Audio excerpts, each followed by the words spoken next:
ছোট ছোট বাচ্চাদের হাতে নতুন বস্ত্র তুলে দিল স্বেচ্ছাসেবী সংস্থা।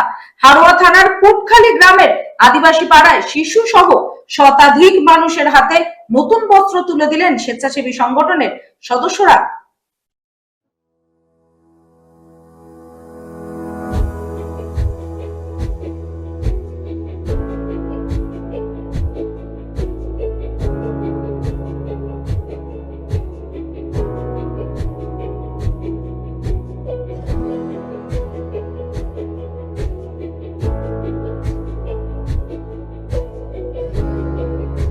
হারোয়া থানার বিদ্যাধরী নদীর পাড়ে আদিবাসী পাড়ায় ছোট ছোট শিশু সহ শতাধিক গ্রামবাসীদের হাতে নতুন বস্ত্র তুলে দিল স্বেচ্ছাসেবী সংগঠনের সদস্যরা।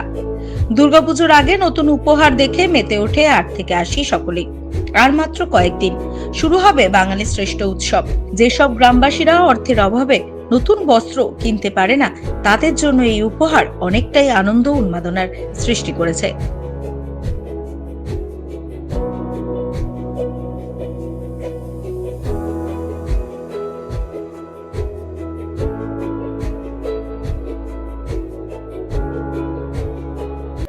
সালে প্রথম এই দলটা তৈরি হয় কয়েকটা কলেজ স্টুডেন্টের হাতে। তারপরে এই দলটাকে দীর্ঘায়িত করার জন্য আমরা বিভিন্নভাবে পরিকল্পনা নিই। সুন্দরবনে এর আগেও আমরা এসেছি, আজও এসেছি। সুন্দরবনের প্রান্তিক এলাকায় যেখানে মানুষের প্রয়োজনীয়তা আছে, সেই প্রয়োজনীয় মানুষের পাশে দাঁড়াতে আমরা সবসময় চেষ্টা করি।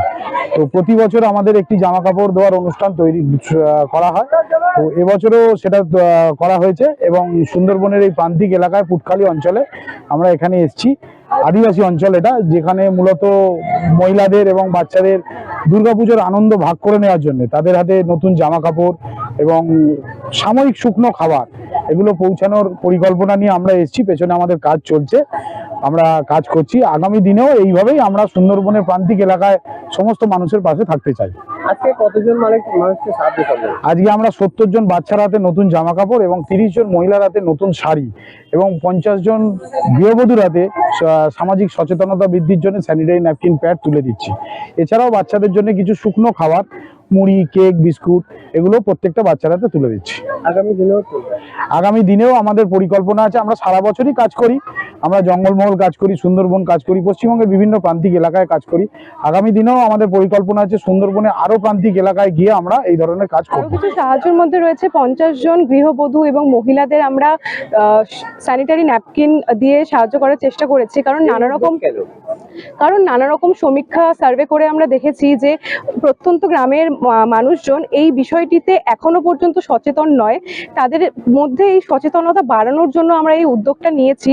কারণ এই যে বিষয়টা আমরা তুলে ধরছি সবার সামনে, যে স্যানিটারি ন্যাপকিন ইউজ করা, সেটা হচ্ছে তাদের শারীরিকভাবে অনেক রকম রোগ ব্যাধি থেকে তাদেরকে সুরক্ষা দেবে। এই সচেতনতাটা যে তাদের মধ্যে নেই, আমরা চেষ্টা করছি অন্তত 50 জনের মধ্যে এই সচেতনতাটা ছড়িয়ে দেওয়া, যাতে তাদের থেকে আরো 5 জন আরো 10 জন এই বিষয়ে জানতে পারে এবং তারাও নিজেদের শরীরের বিষয়ে, নিজেদের রোগ ব্যাধি এই বিষয়ে সচেতনতা শুরু করে দেয়।